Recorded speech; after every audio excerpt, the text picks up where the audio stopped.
누가복음 18장 31절부터 34절까지 제가 봉독해 드리겠습니다. 예수께서 12 제자를 데리시고 이르시되 보라 우리가 예루살렘으로 올라가노니 선지자들을 통하여 기록된 모든 것이 인자에게 응하리라.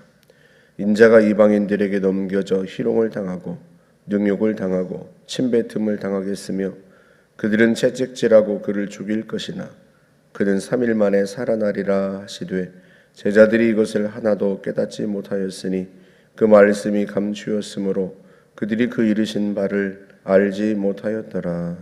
아멘. 예수님께서 제자들에게 자신의 순환을 예고하시는데요. 이게 세 번째 예고입니다.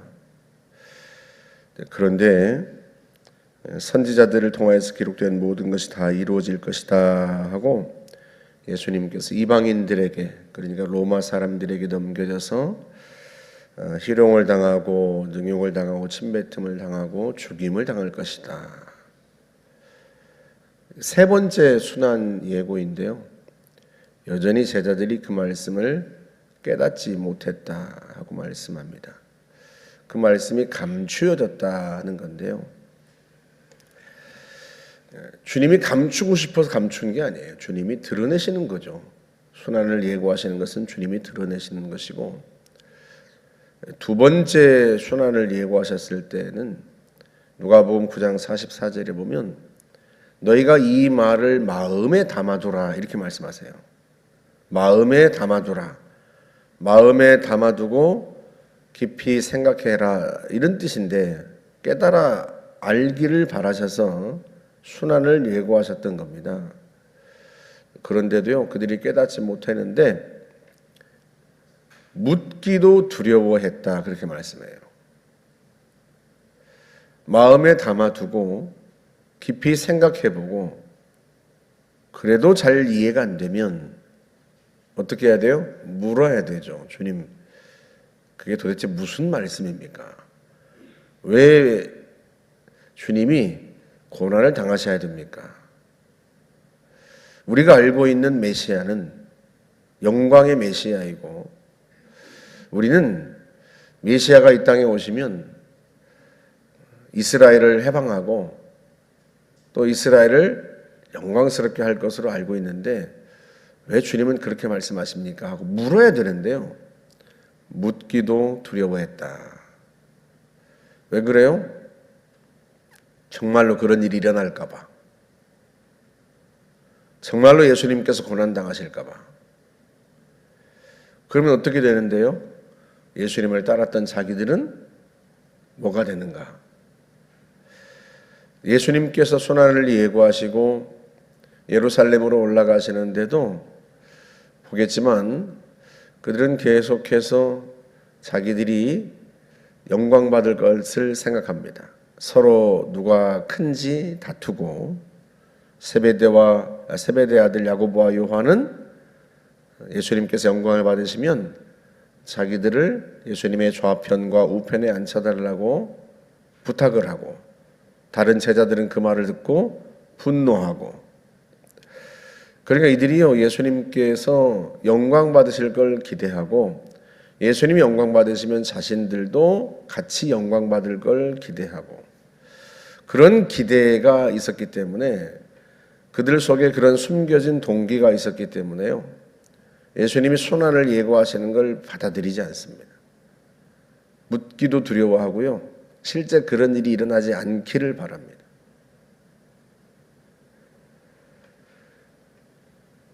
사실은 주님께서 하신 말씀을 묻고 또 묻고 말씀하신 대로 마음에 담아두고 그래야 되죠. 그런데 그러지 않습니다. 여러분, 우리도 그런 것 같아요. 주님께서 우리를 훈련하시고 연단하시죠. 여러분, 요셉을 생각해 보세요. 주님께서 요셉에게 두 번의 꿈을 꾸게 하십니다. 그 꿈을 통해서 요셉은 그게 정말 무엇을 의미하는 일은 정확히는 모르지만 야, 내 인생이 영광스럽게 되겠구나. 형들이 나에게 절할 만큼, 부모님과 형제들이 나에게 절할 만큼 내가 영광스럽게 되겠구나. 하나님이 그렇게 반드시 하실 게 확실하다. 그러니까 그런 꿈을 두 번이나, 똑같은 꿈을 두 번이나 꾸게 하시지. 이건 계시야. 그렇게 생각했단 말이죠. 그런데요, 요셉이 그렇게 영광스럽게 되는 길에 어떤 일들이 계속 벌어져요? 고난이 계속 벌어지죠. 그가 형제들에게 죽을 뻔하고 노예로 팔려가고, 노예로 팔려가기만 합니까? 억울하게 누명을 쓰고 지하 감옥에 던져지고, 그게 무려 13년입니다. 여러분, 그런 혹독한 고난을 13년 당한 후에, 그런 후에 그가 애굽의 총리가 된단 말이죠. 근데 13년의 세월이 얼마나 길어요? 우리는 그 13년이 아니라 3년도 싫어요. 그렇게 억울한 일을 당하고 그렇게 죽도록 고생하고, 정말 내가 언제 이런 고난의 터널에서 빠져나갈 수 있을까, 그런 생각이 눈꽃만큼도 들지 않을 만큼 그렇게 힘든 그런 일들은요, 13년이 아니라 3년이 아니라 1년도 그런 세월은 겪고 싶지 않아요. 하나님이 왜 나에게 이런 고난을 주실까? 깊이 묵상하고 주님이 나를 이 고난을 통해서 도대체 뭘 얻기를 바라실까? 내 무엇을 훈련하시고 연단하시는 걸까? 나의 어떤 면을 깨뜨리시는 걸까? 이걸 통해서 나를 어떻게 쓰시려는 걸까? 묵상하고 주님 말씀대로라면 그걸 마음에 담아두고 깊이 되새김질해야 되는데, 우리는 그걸 생각하고 싶지 않아요.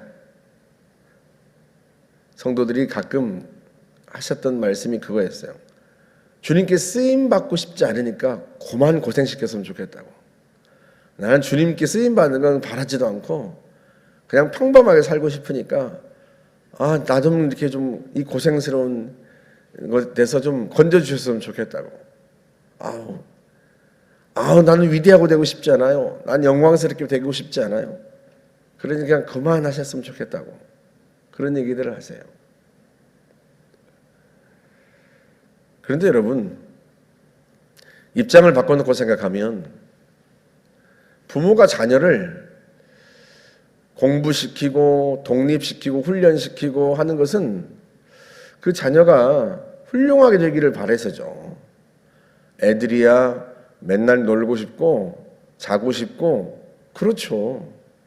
그런데 그 아이들에게 우리가 학원도 보내서 공부도 시키고 또 훈련도 시키고 자기 하고 싶은 대로 하게 내버려 두지 않고 자꾸 뭔가를 시키고 훈련하는 것은 그 아이들이 훌륭한 사람이 되게 하기 위해서 아닙니까?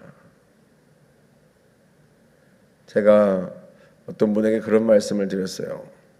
아들에게 주는 용돈을 끊어라.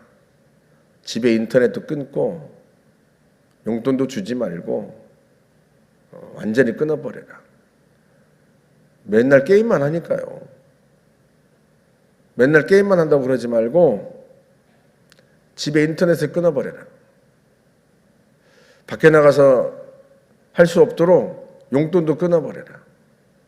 그러면 자기가 필요하면 알바라도 하겠지. 엄마가 돈을 안 주면 엄마를 욕하겠지만 그래도 진짜로 돈을 안 주고 엄마를 보니까 눈빛이 진짜로 돈을 안 줄 생각을 한 것 같으면 자기가 필요하면 알바라도 해서 필요하면 쓰겠지. 근데 엄마가 그걸 못해요.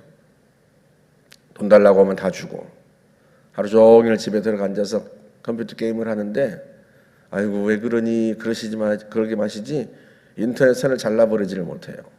그러니 그 아들이 게임하는 데서 나오질 않죠. 나이가 40이 넘었어요. 이제 10년 세를 훌쩍 그러고 지나간 거예요. 때로는 모질게 해야 자녀가 훈련이 됩니다.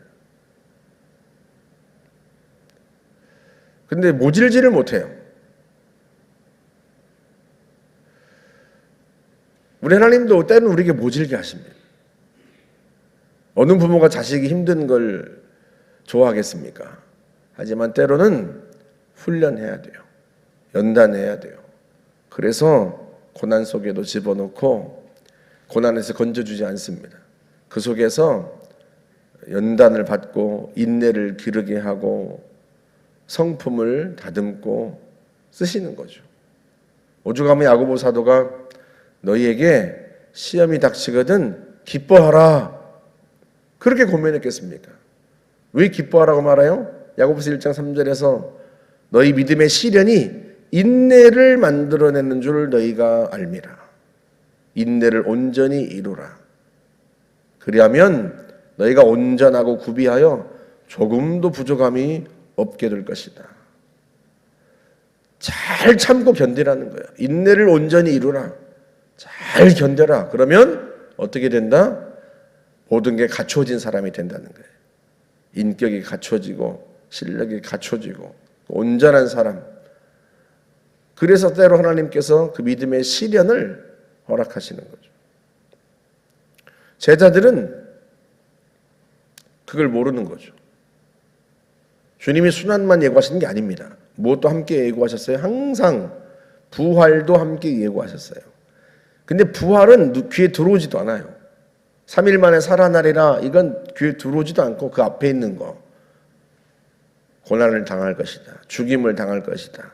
거기에 딱 가로막혀서 그거 묻기도 겁나고 진짜 그런 일이 일어날까 봐 생각도 하기 싫어요. 그러니까 감춰진 바 된 거죠. 그래서 준비를 못하는 거예요. 주님이 정말로 고난당하실 수 있다 생각하면 자신들도 준비를 할 텐데 그때 나는 어떻게 해야 되나 마음의 각오를 다지고 준비를 할 텐데요. 그런 일이 실제 일어날까 봐 묻기도 두려워하니 여러분 어떻게 준비가 되겠습니까? 준비가 안 되니까 어떻게 돼요? 다 정말로 그런 일이 시작되니까 예수님이 겟세마네 동산에서 체포되시니까 예수님을 버리고 다 달아납니다. 흥미로운 대목은 예수님께서 기도를 마치신 후에 가룟 유다가 군병들과 함께 오는 것을 주님이 아시고 일어나라 함께 가자. 보라 인자를 파는 자가 가까이 왔다. 이렇게 말씀하셨거든요. 일어나라 함께 가자. 어디를 함께 가자는 거예요? 주님이 당하시는 고난의 길에 함께 가자. 그런데요, 함께 가지 못합니다. 다 도망칩니다. 왜 그래요? 주님의 순환의 예고를 귀담아 듣지 않고 마음에 담아두지 않고요. 마음의 준비를 하지 않았어요. 우리도 인생을 살아가면서 늘 부활의 영광을 기대하죠. 하나님이 내 인생을 영광스럽게 부활시키고 다시 살아나게 하고 높이시기를 원하십니다. 그러기 위해서 때로 주님이 고난과 연단 속에 던져 넣으십니다. 그럼 우리는 묻기를 두려워하지 말고 주님께 묻고 마음에 담아두고 깊이 생각하고 주님 이때 내가 무엇이 훈련돼야 합니까? 어떤 성품이 만들어져야 합니까? 제가 어떻게 해야 합니까? 견뎌야 한다면 견딜 수 있는 힘을 주십시오. 주님 앞에 엎드리고 그래야 된다는 말이죠. 저와 여러분들이 영광만 얻는 게 아니라 십자가도 지고 가고 십자가를 지고 가야 영광도 있고 부활도 있고 때로 힘들면 주님께 묻고 주의 은혜를 구하고 도우심을 구하고 그렇게 하나님 내 인생에 고난은 없게 해주십시오. 그럴 게 아니라 오히려 주님 제가 주님이 원하시는 사람 되기를 원합니다. 주님이 뜻하신 사람 되게 해주십시오. 때로 힘들고 어려울 때 있지만 주님 봐주지 마시고 주님 제 인생을 주님이 원하시는 대로 만들어 주십시오. 그렇게. 왜? 우리 주님도 성부 하나님께서 원하시는 길을 갔으니까요. 내 원대로 하지 마시고 아버지의 원대로 되게 해 주십시오. 그게 저와 여러분들의 기도 제목이 되고 그 가운데 주님께서 우리를 빚어가시고 그래야 더욱더 우리가 주님을 의지하고 주의 도우심을 힘입고 그렇게 해서 마침내 우리 인생을 통해서 하나님의 뜻하신 바가 다 이루어질 수 있도록 그렇게 주님 앞에 기도하시는 저와 여러분들 되었으면 좋겠습니다. 좋으신 하나님 감사합니다. 때로 우리 인생에 어려움도 있고 고난도 있고 시련도 있습니다. 하나님 아버지, 그때마다 주님 앞에 묻고 주의 은혜를 구하고 도우심을 구하고 견뎌야 한다면 인내를 달라고 기도하고 벗어나야 한다면 지혜를 달라고 기도하고 그렇게 마침내 주님이 원하시는 것들이 우리 인생 속에 이루어지도록 내 뜻이 아니라 아버지의 뜻이 이루어지기를 사모하며 기도하는 그런 저희 모두가 되어서 마침내 하나님이 저희를 통해서 하나님의 뜻하신 바를 다 이루시는 놀라운 인생이 될 수 있도록 하나님 축복하여 주옵소서. 예수님의 이름으로 기도하옵나이다. 아멘.